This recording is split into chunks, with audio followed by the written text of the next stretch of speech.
right, hi everybody. So for this question, it says given that f of x is x squared minus 2x minus 4, and g of x is x over x minus 3, then what's the value of? And then we have some operations on these two functions here. So notice in this first one that this is going to be the same as g of 2 minus f of 2.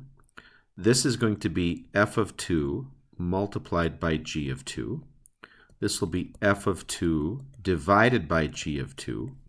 And then this one over here is going to be f evaluated at g of 2. Now, the reason why I do it all like that is because essentially what we got to do is, or what would be a good idea here would be to evaluate what f of 2 is and what g of 2 is.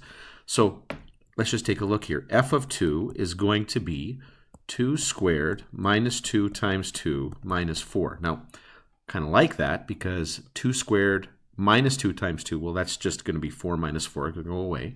And so what we're going to be left with here is f of 2 is negative 4. G of 2 will be 2 over 2 minus 3. And the only work that's really being done here is the denominator. And so what we're going to get is a negative 1 in the denominator, which makes this negative 2. So now let's go over to our functions here. So we've got g of 2, which we know is negative 2, minus f of 2, which we know is negative 4. Putting that all together, we're going to get positive 2 as a result. Okay? Now, my handwriting's not great here, but the angle that I have to do this at is a little bit weird. F of 2 is negative 4. G of 2 is negative 2. And so when we multiply those together, we're going to get 8. Sorry, and I should put equal sign there.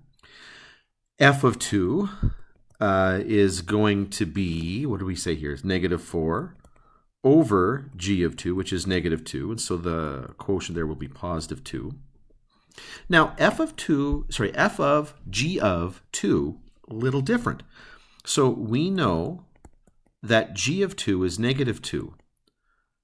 But now what I've got to do is I've got to go back and evaluate what f of negative 2 is because I don't actually have that. I have f of 2, but not f of negative 2. So let's just see what happens when we plug negative 2 into f. So that'll be negative 2 squared minus 2 times negative 2 minus 4. Now, negative 2 squared is going to be positive 4. This is going to be positive 4 minus 4. And so the answer altogether is now going to be positive 4. So that's what I'm going to put down here as my final answer. And there you go. So the answers here are 2, 8, 2, and 4.